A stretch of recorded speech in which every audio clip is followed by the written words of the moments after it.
This is the story of a woman whose life was stripped away from her, a heartbreaking tragedy and a brutal truth about what can happen when love is taken over by manipulation and violence.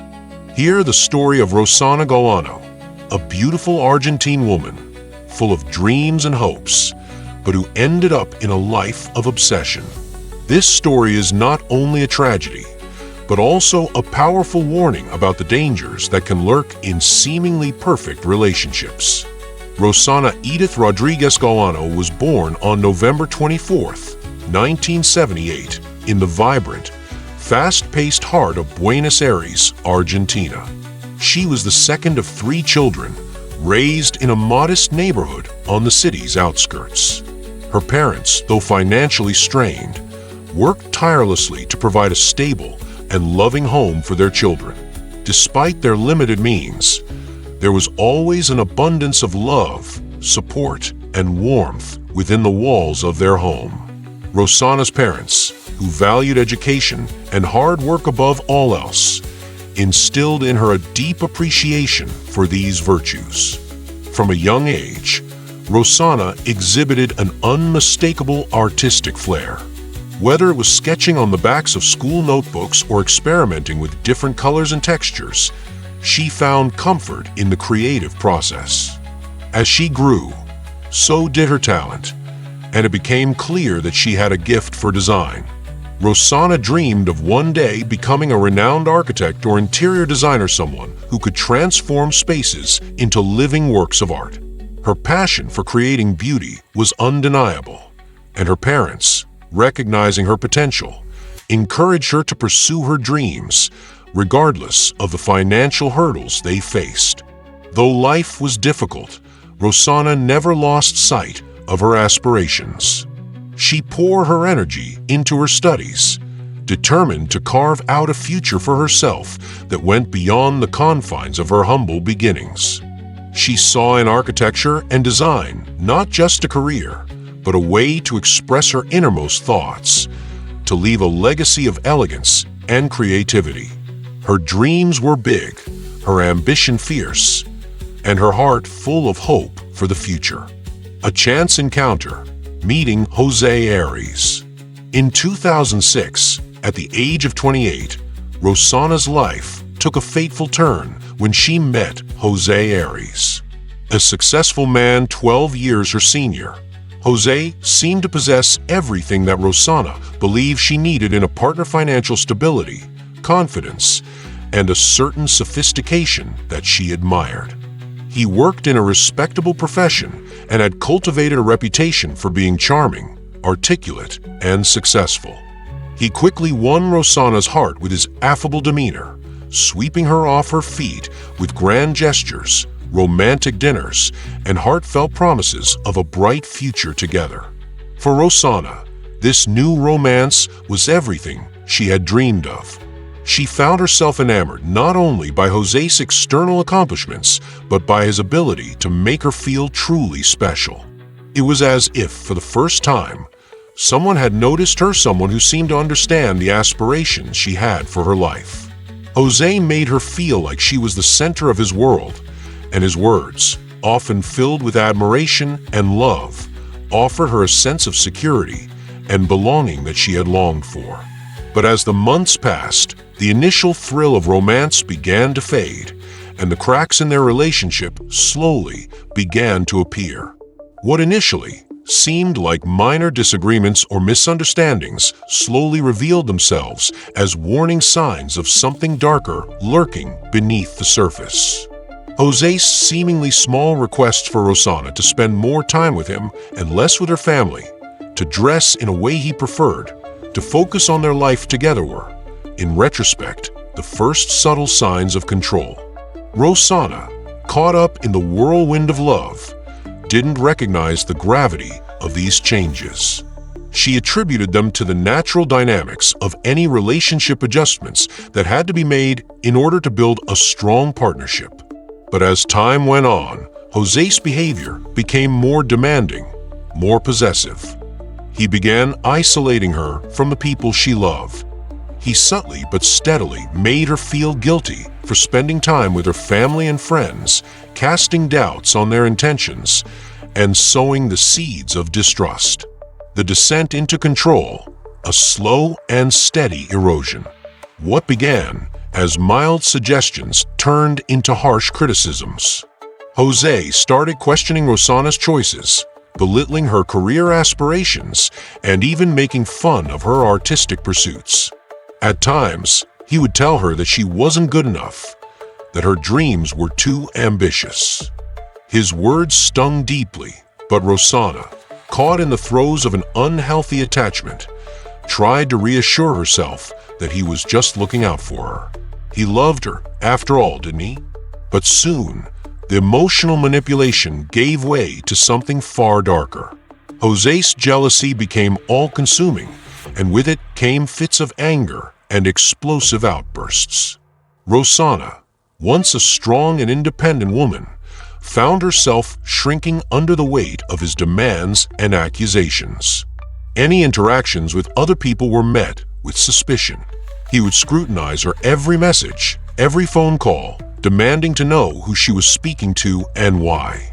His possessiveness reached such an extreme that Rosana began to feel like a prisoner in her own life.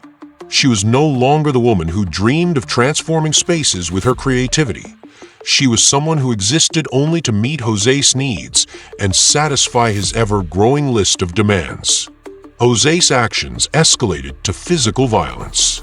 The first time he hit her, it was after a minor disagreement, a disagreement that would have been insignificant in any healthy relationship. But José, in a fit of rage, slapped Rosana across the face, leaving her reeling in shock and disbelief. He immediately apologized, of course, swearing that it would never happen again. He begged for her forgiveness, shedding tears and promising to change. Rosana, still deeply in love with him and clinging to the hope that things could go back to how they were in the beginning, forgave him. But the cycle of abuse repeated itself, each time with more intensity. José's apologies became meaningless, his promises empty. He continued to beat her, push her around, humiliate her, and exert control over every aspect of her life. The man who had once courted her with romantic gestures had become a monster, and Rosana felt helpless in the face of his cruelty. An escape of sorts, a friendship that could have been more. In early 2007, Rosana found an unlikely source of comfort in a colleague, a man who was kind, respectful, and genuinely interested in her well-being. Unlike José, this man didn't try to control her or manipulate her into believing that she was less than she was. He listened to her, validated her feelings, and showed her the kindness she had been sorely missing. Over time, their friendship blossomed into something deeper, and for the first time in years, Rosana felt alive again. She felt seen and appreciated for the woman she was, not the person José had tried to mold her into. But as Rosana began to reconnect with her own identity, José's jealousy flared. He grew suspicious of her newfound closeness with her colleague, accusing her of infidelity. His jealousy turned into paranoia, and soon he was making constant threats, demanding that she cut off all contact with this man or else face the consequences. Rosana, torn between the fear of losing José and the desire to hold on to this friendship that made her feel whole again, was left in an agonizing dilemma. She knew she was not cheating on him, but José's behavior made her feel as though her every move was being watched, every interaction scrutinized. The final tragedy, a murder of control. On the night of January 16th, 2008, the tensions that had been simmering for months reached a breaking point. José, consumed by his jealousy and desperation to control Rosana, lured her to a secluded area under the pretense of wanting to talk things over. Rosana, still holding out hope for a reconciliation, agreed to meet him, unaware that this meeting would be her last. When she arrived at the designated location, José didn't offer her a chance for discussion. Instead, with cold precision, he pulled out a gun and shot her in the chest. The bullet tore through her body, instantly robbing her of the life she had barely begun to reclaim. She collapsed to the ground, her blood staining the cold earth beneath her. In her final moments, Rosana must have been filled with confusion, disbelief, and a deep sense of betrayal. The man she had once trusted, the man she had loved, had just taken everything from her. As she lay dying, José showed no remorse. His mother, José Ares, played a crucial role in covering up the crime. Together, they tried to stage a scene, hoping to make it appear as though Rosana's death was the result of a random act of violence. But the truth, as always, had a way of coming to light. The aftermath, a family in mourning. Rosana's murder left her family shattered. Her sister Monica was the first to discover the brutal scene, and the image of her sister's lifeless body would haunt her forever.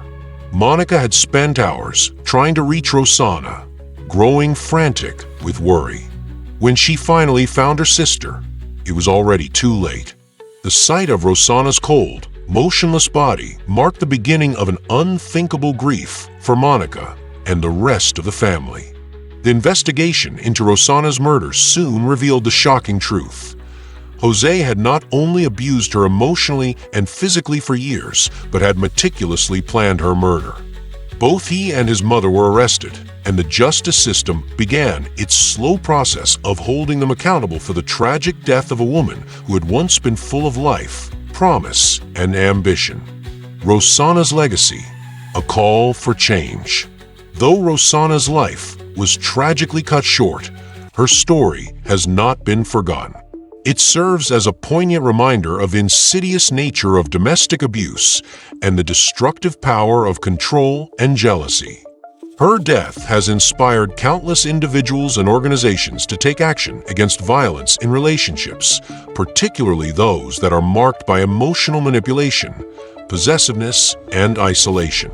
Her legacy lives on through the efforts of domestic violence advocacy groups, which continue to raise awareness and provide support to those trapped in abusive relationships. Rosana's family, especially Monica, has become a fierce advocate for victims of domestic violence, dedicating their lives to ensuring that no woman would ever have to suffer the same fate as Rosana. Though the pain of losing her will never fully dissipate, Rosana's story serves as a powerful reminder of the importance of compassion, self-respect, and the right to live free from fear. Her memory lives on, inspiring others to speak out against abuse and to take a stand for justice. Her voice, once silenced by tragedy, now echoes in the hearts of those who continue to fight for a world where love is not synonymous with control, where safety and respect are not privileges but basic human rights.